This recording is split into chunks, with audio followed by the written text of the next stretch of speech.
मी आपल्याला आठवण करून देतो, 2014 साली आम्ही एक संकल्पपत्र जारी केलं होतं आणि 2019च्या निवडणुकीला सामोरं जाताना त्या संकल्पपत्रातल्या कुठल्या कुठल्या गोष्टी आम्ही पूर्ण केल्या या संदर्भात एक रिपोर्ट कार्ड देखील दिलं होतं. त्यामुळे भारतीय जनता पार्टी करता किंवा महायुती करता संकल्पपत्र म्हणजे केवळ कागदाचं डॉक्युमेंट नाहीये, तर त्या दिशेने पूर्ण ताकदीने काम करण्याकरता एक अतिशय पवित्र अशा प्रकारचं हे डॉक्युमेंट आहे. आणि मला याची कल्पना आहे,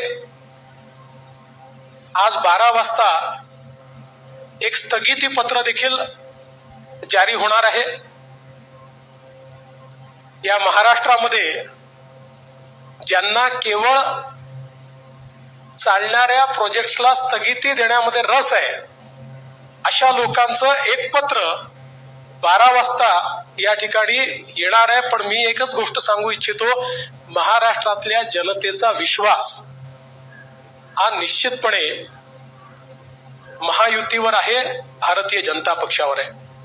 आजचं जे संकल्प पत्र आहे याच्यामध्ये अनेक गोष्टी आहेत, पण ज्या 25 गोष्टी आम्ही हायलाइट केलेल्या आहेत, या 25 गोष्टींमध्ये 10 गोष्टी, आमचे पहिले 10 मुद्दे हे जो आम्ही महायुतीचा 10 कलमी कार्यक्रम म्हणून घोषित केला तेच 10 मुद्दे आमचे असणार आहेत. याच्यामध्ये लाडक्या बहिणींना पुढच्या काळामध्ये 1500च्या ऐवजी 2100 रुपये देण्याचा आमचा संकल्प आहे.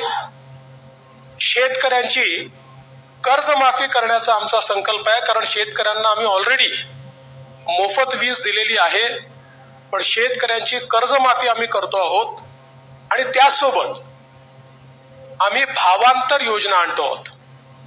म्हणजे हमी भावापेक्षा जर कमी भावामध्ये मार्केटची खरेदी सुरू झाली तर हमी भावाने खरेदी तर करूच, पण ज्या ठिकाणी हमी भावाने खरेदी होणार नाही त्या ठिकाणी भावांतर योजना राबवून जो काही मधला डिफरन्स आहे तो थेट शेतकऱ्याच्या खात्यामध्ये टाकण्याचा निर्णय आम्ही घेतलेला आहे. आणि हे आम्ही मागच्या वर्षी देखील करून दाखवलं.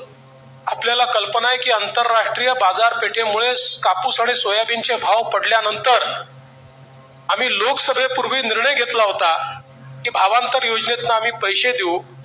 आचारसंहिता संपल्याबरोबर ते पैसे थेट शेतकऱ्यांच्या खात्यामध्ये आम्ही दिले आहेत. आम्ही या ठिकाणी प्रत्येक गरिबाला अन्न आणि निवाऱ्याचा हक्क हा देण्याचा निर्णय घेतलेला आहे. आणि जी वृद्ध पेन्शन योजना आपण चालवतो, ज्याच्यामध्ये 1500 रुपये आपण देतो, ते 1500 रुपयावरनं 2100 रुपये आपण करण्याचं ठरवलंय. किंबहुना अशा प्रकारच्या सहाय्यतेच्या जेवढ्या योजना आहेत, मागच्या काळामध्ये महायुतीच्या सरकारने 1500 रुपये केले होते, ते 1500 रुपयाचे 2100 रुपये आता पुन्हा महायुतीचं सरकार आल्यानंतर आम्ही त्या ठिकाणी करणार आहोत. यासोबत ज्या जीवनावश्यक वस्तू आहेत त्यांचे भाव स्थिर ठेवण्याकरता आम्ही त्या ठिकाणी मार्केट इंटरव्हेन्शन करणार आहोत. येत्या काळामध्ये 25 लाख रोजगाराची निर्मिती ही महाराष्ट्रामध्ये करण्याचं लक्ष्य आम्ही ठेवलंय. आता ज्या गतिशीलतेनं महाराष्ट्रामध्ये औद्योगिकरण होत आहे आणि एफडीआय मध्ये देशाच्या 52% एफडीआय आपल्याकडे आलाय, मला विश्वास आहे की 25 लाख रोजगाराच्या संधी आम्ही तयार करू. आणि त्याचसोबत 10 लाख विद्यार्थ्यांना या ठिकाणी विद्यावेतनाच्या माध्यमातून आम्ही त्या ठिकाणी नोकऱ्या करण्याकरता किंवा त्यांना रोजगार देण्याकरता अग्रसर असणार आहोत. दुसरं, मागच्या 2.5 वर्षामध्ये आम्ही सरकारी नोकऱ्यांवरचा सगळा निर्बंध हटवून जवळपास 1 लाख पेक्षा जास्त, आम्ही 75,000 घोषणा केली होती, पण 1 लाख पेक्षा जास्त नोकऱ्या या सरकारी क्षेत्रामध्ये त्या ठिकाणी दिलेल्या आहेत. आणि यासोबत आमचा प्रयत्न आहे की जो गरीब किंवा मध्यमवर्गीय आहे याला सौर आणि अक्षय ऊर्जेचा वापर करून त्याच्या वीज बिलामध्ये 30% सूट हे आम्ही त्याला देण्याचा प्रयत्न करणार आहोत। त्यासोबत सरकार स्थापनेच्या 100 दिवसामध्ये विजन महाराष्ट्र 2029 अशा प्रकारचं एक विजन डॉक्युमेंट हे आम्ही तयार करू। विज्ञान आणि तंत्रज्ञानाच्या क्षेत्रात आम्ही महाराष्ट्राला पहिल्या क्रमांकावर कसं ठेवायचं हा आमचा प्रयत्न असेल। मेक इन महाराष्ट्राचं जे धोरण आहे ते अधिक प्रभावीपणे राबवून याला मोस्ट प्रेफर्ड डेस्टिनेशन अशा प्रकारची परिस्थिती आम्ही तयार करू। महाराष्ट्राला फिनटेक आणि एआय याचा हब म्हणून आम्ही तयार करू। फिनटेक आणि एआय मध्ये सर्वात जास्त पुढच्या काळामध्ये रोजगाराची निर्मिती होणार आहे आणि त्याचं सर्वात मोठं केंद्र हे महाराष्ट्र असेल।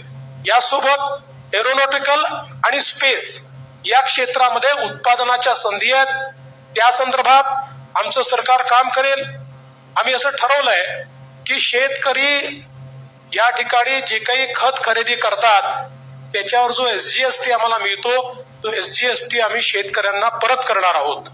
त्यासोबत आम्ही शेतकऱ्यांकरता मोठ्या प्रमाणात जी मूल्य साखळी आहे ती मूल्य साखळी तयार करण्याचा आमचा प्रयत्न असणार आहे, जेणेकरून शेतमालाला त्या ठिकाणी मोठ्या प्रमाणात भाव मिळेल। 2027 पर्यंत आता महाराष्ट्रामध्ये 11 लाख लखपती दिदी आम्ही तयार केलेल्या आहेत। 2027 पर्यंत 50 लाख लखपती दिदी या महाराष्ट्रामध्ये तयार करण्याचा आमचा संकल्प आहे।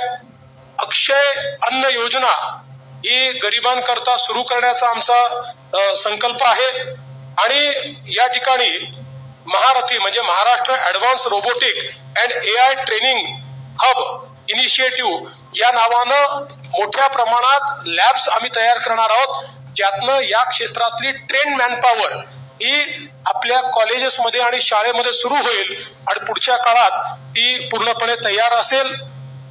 महाराष्ट्रामध्ये कौशल्य जनगणना आम्ही करणार आहोत, स्किल सेन्सस, आणि त्या स्किल सेन्ससच्या आधारावर वेगवेगळ्या सेक्टरमध्ये कुठे इंटरव्हेन्शन करण्याची गरज आहे आणि कशा प्रकारे त्या स्किलचा वापर करण्याची गरज आहे याचा प्रयत्न आम्ही करणार आहोत। यासोबत छत्रपती शिवाजी महाराज आकांक्षा केंद्र हे आम्ही तयार करणार आहोत, ज्याच्यामध्ये कोवर्किंग स्पेसेस असतील, इन्क्युबेशनच्या सुविधा असतील, ज्यातनं स्टार्टअप्स मध्ये मोठ्या प्रमाणात विद्यार्थी असो किंवा स्टार्टअप करणारे जे नवतरुण असतील या सगळ्यांना एकत्रितपणे शेअर्ड पद्धतीनं सगळ्या प्रकारच्या प्लग अँड प्लेच्या सुविधा आम्ही देऊ। त्यांना इन्व्हेस्टमेंट न करता आपला व्यवसाय हा त्या ठिकाणी सुरू करता येईल। उद्योजकांना देखील नवीन उद्योजक तयार करण्याकरता 15 लाखापर्यंत बिनव्याजी कर्ज हे देण्याचा आमचा प्रयत्न आहे। आमचे जे विविध महामंडळ आम्ही तयार केलेले आहेत विविध घटकांकरता त्यांना हे बिनव्याजी कर्ज 15 लाखापर्यंत देण्याचा आमचा निर्णय। यासोबत OBC असतील, EBC असतील, EW असतील, NT असतील, VJNT असतील आणि अर्थातच SC आणि ST असतील, या सगळ्यांना शिक्षण शुल्क आणि परीक्षा शुल्काची प्रतिपूर्ती करायची हा निर्णय देखील या ठिकाणी आम्ही घेतलेला आहे। युवांमध्ये मोठ्या प्रमाणात फिटनेस असला पाहिजे या दृष्टीनं स्वामी विवेकानंद युवा आरोग्य आणि फिटनेस कार्ड आम्ही तयार करणार आहोत आणि युवांच्या फिटनेस करता एक मोठी मोहीम हातामध्ये घेऊन क्रीडा क्षेत्रामध्ये आणि फिटनेसच्या क्षेत्रामध्ये मोठ्या प्रमाणात संधी उपलब्ध करून देण्याचा आमचा प्रयत्न आहे। गडकिल्ल्यांच्या विकासाकरता प्राधिकरण हे तयार करण्याचा आमचा मानस आहे।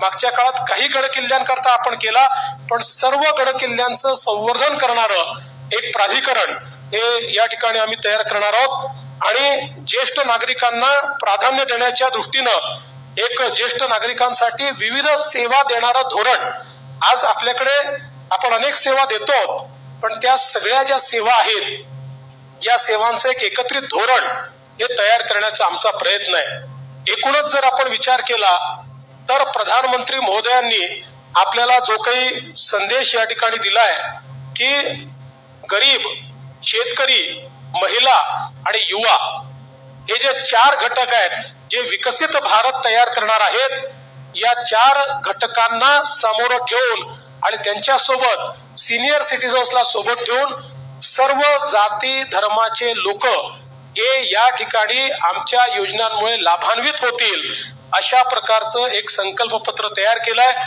जे मूळ आमचं डॉक्युमेंट आहे. याच्यामध्ये सगळ्या क्षेत्रांचा रोडमॅप देखील आम्ही दिलेला आहे. त्या क्षेत्रांमध्ये काय होणार आहे हे देखील आम्ही सांगितलेलं आहे. आता मी त्यातले फक्त 25 हायलाइट आपल्याला सांगितलेले आहेत. आपण जर आमचं पूर्ण डॉक्युमेंट वाचलं तर याच्यामध्ये कुठलंही क्षेत्र सुटलेलं नाही. सगळ्या क्षेत्रामध्ये विकसित भारताचा रोडमॅप हा आम्ही मांडलेला आहे, विकसित महाराष्ट्राचा रोडमॅप मांडलेला आहे. आणि आमचा प्रयत्न आहे, जसं आता सुधीर भाऊंनी सांगितलं की या ठिकाणी आम्ही अर्ध्या ट्रिलियनचा मार्क महाराष्ट्राने पार केलाय आणि महाराष्ट्र देशातली पहिली $1 ट्रिलियन इकॉनॉमी करण्याकरता आम्ही सगळे संकल्पित आहोत. या दृष्टीनं ह्या संकल्पपत्र आम्ही तयार केलंय. हे संकल्पपत्र तयार करण्याकरता सन्माननीय सुधीरभाऊ मुनगंटीवार आणि विनयजी सहस्त्रबुद्धे यांच्यासोबत ज्या टीमने काम केलं त्या टीमचं मी मनापासून आभार मानतो. खूप जवळपास महिने, 1.5 महिने, 2 महिने एक मोठी प्रक्रिया राबवून त्यांनी या ठिकाणी हे संकल्पपत्र केलेलं आहे.